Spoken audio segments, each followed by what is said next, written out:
We welcome in senior producer from NFL Films, Greg Cosell. Greg Cosell's weekly appearance on One Bills Live, presented by Pepsi.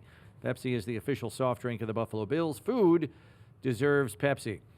All right, Greg, we got a little bit of a special circumstance here, knowing this is going to be the last game played in this building. In all likelihood, I suppose there's some roundabout way, if there's enough upsets in the playoffs, that if the Bills end up being the 6 or the 5 seed, they could host a playoff game, but that's very unlikely.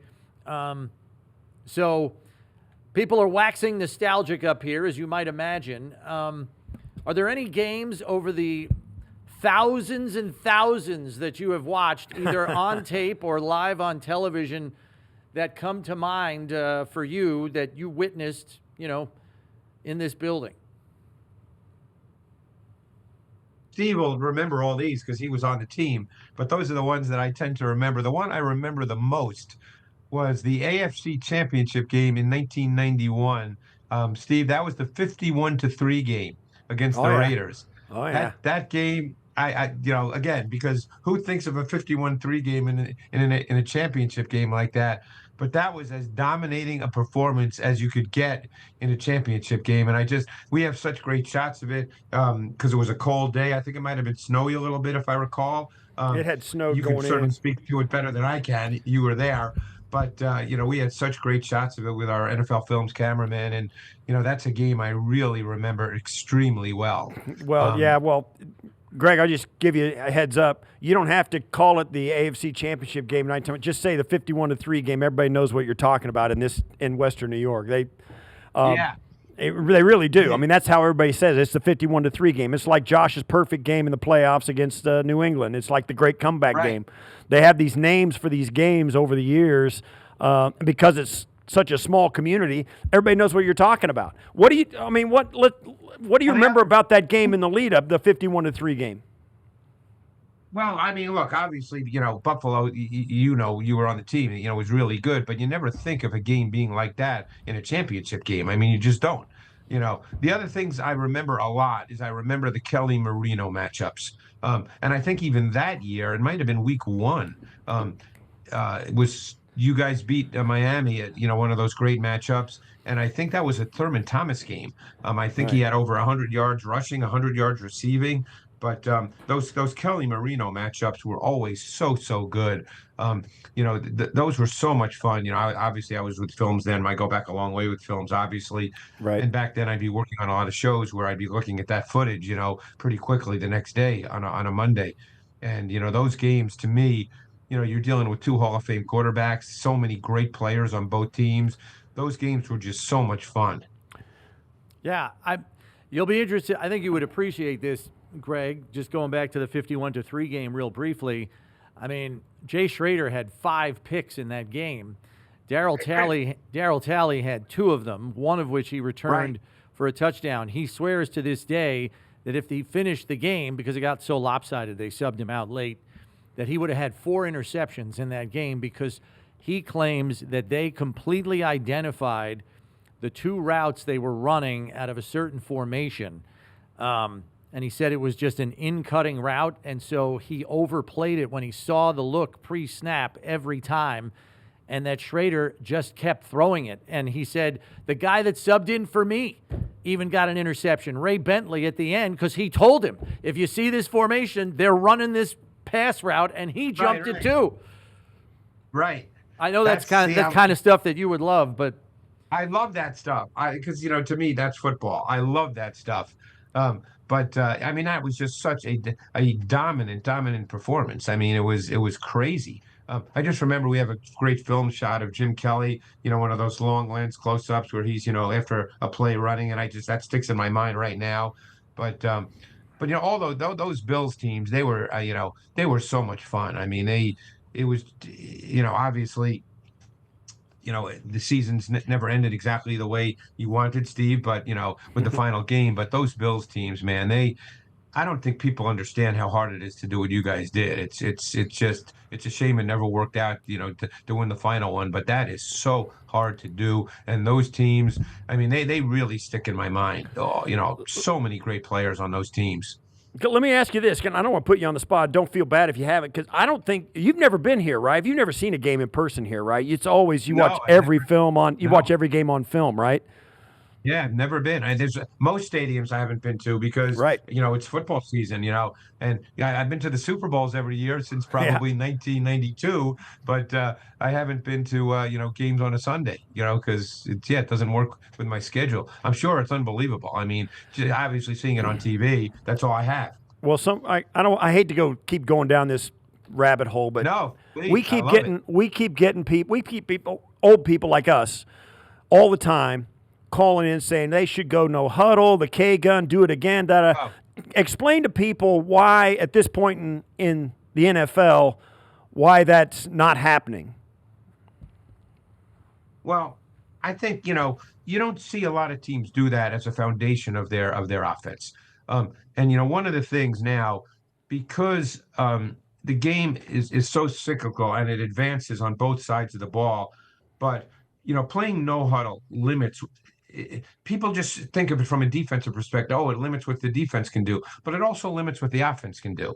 And I think that's something that when teams go no huddle normally in today's NFL, they go no huddle after a good play because what they do is they want to get the defense a little discombobulated and they have maybe 2 plays or 3 plays and that's it that they're calling when they go no huddle. So you don't have the full complement of plays in given situations. And I think from a coaching perspective, coaches are not real comfortable with that because Yeah. they work all week long. They feel really comfortable. I mean, you talk about someone like Kyle Shanahan, and he's a master at understanding defenses, and he feels that he can beat defenses. So he wants to call plays, that beat a defense that he anticipates. So it's something you can do sporadically. It's just like the spread. Everybody, why don't you just spread it out and throw it all around? Well, you got to protect in this league. There's a lot of coaches who believe if it's just a 5-man O-line pass protection that we're going to go after your quarterback and you're going to speed him up, and it's not a comfortable feeling for a quarterback.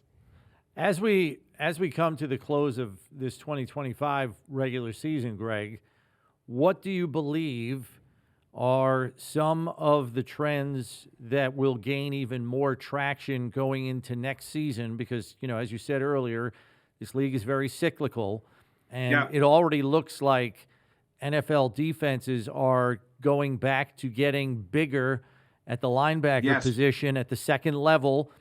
To me, that's a trend that I could see continuing into next season. Are there any others that come to mind that you think could really gain some traction here between now and 2026? I think there's 2 things on defense that you're seeing a lot of. Number one, what's happening a ton is changing the picture pre-snap to post-snap for defenses. They're doing that more than ever. You can't just line up now and say, well, that's going to be cover 2 or that's going to be cover 3. And I actually think Sean McDermott is one of the guys who's very, very good at this. But I think that that's something that we're seeing more and more of. It's becoming pretty much foundational for most teams in the league that they change the picture pre-snap to post-snap. And, I think that's, I don't want to say it's totally in response to this concept of pure progression pass games, but I think it has a lot to do with it because the way pure progression pass games are taught is you don't really have to know much about the defense. Maybe middle open, middle closed, and where's my blitz alert, but now all of a sudden the defense is changing. And you need to know something about the defense. No quarterback can watch 7 guys, but he needs to know something about the defense because now what happens in pure progression is if number 1 is not open, you're going to get to number 2 or number 3 too late. And in this league, if you're late, you're late. It's a problem. So I think that that's one thing you see a lot of. The other thing you see a ton of becoming bigger and bigger in this league is what we call big nickel. Teams playing with 3 safeties instead of 3 linebackers. I'm seeing that more and more. And you get these guys like Seattle has a Nick Emenwari. There's a lot of teams that are doing this now. I can't, name them all off the top of my head, but you're seeing it more and more in the league with teams playing big nickel with 3 safeties. The Chargers are a great example of that with Derwin James, another team that does that. But I think that's becoming much more common in the league as well. And it's interesting that you mention that because a nickel package that has worked pretty well over the past month for Buffalo uses 3 linebackers with 3 down linemen and 5 defensive backs. And the 3-3-5 has worked exceptionally well for this Bills team. primarily from a pass rush perspective. One of their best pass rushers is lost for the season, Michael Hoyt, and they've tried to replace him with linebackers in their pass rush scheme. And over the past month, it has really made opposing quarterbacks supremely indecisive in where they're going with the football, in those situations. What have you pulled what has been the most telling about the Bills, 3-3-5 nickel package? Well, number one, it gets more speed on the field. And number two, I think it increases the ability to do stunts, multiple stunt concepts that could be a little more confusing for O linemen, because we've seen Milano be part of that. And now you're not sure exactly where he's coming from because he's not on the line of scrimmage, in a 3-down stance where he's a D lineman. So, we've seen Milano become more of a factor in the pass rush in those 3-3-5s. So I think it just because what you're trying to do, I think anyway, and I'm sure a defensive coach can speak to more reasons than I can, but it just presents a different front look, because the bottom line is offensive linemen, they're trained that they're going to find the 5 that they want to block. And if you can change the picture on the 5 that they want to block and make that picture a little cloudy, Brownie, in this league, if you're just cloudy for a millimeter of a second, that's enough for the defense to get pressure on the quarterback. Yeah. So it just clouds the picture as to who's coming and who's not coming and what kind of pressures could be coming, what kind of stunts could be coming. It just clouds the picture. Let me ask you this now, as we're on the cusp of the playoffs. Let's set the Jets game aside and think, maybe Josh isn't even going to play. James Cook may play a little bit. Offensive line may sit, all of that stuff.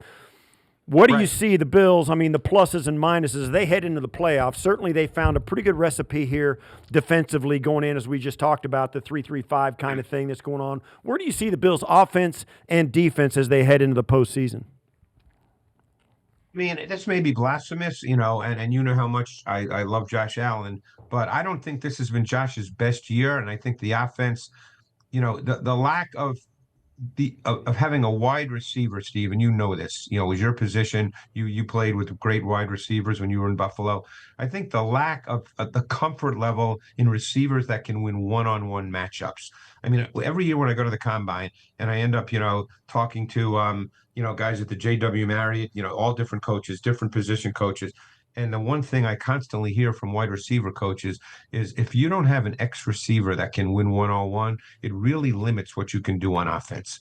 And, obviously maybe they thought Keon Coleman would be that guy. That has not worked out up to this point. Who knows what the future holds? That's not the conversation now. But they don't have a guy, and I really like Shakir a lot. But I think Shakir obviously is a certain kind of receiver. I think he's really good at what he is, but he's not a boundary X. He's not the kind of guy you're going to line up on the outside to win, in 3-by-1 sets where he's the single receiver. So I think the fact that they're lacking that places a meaningful limitation on their pass game. Yeah.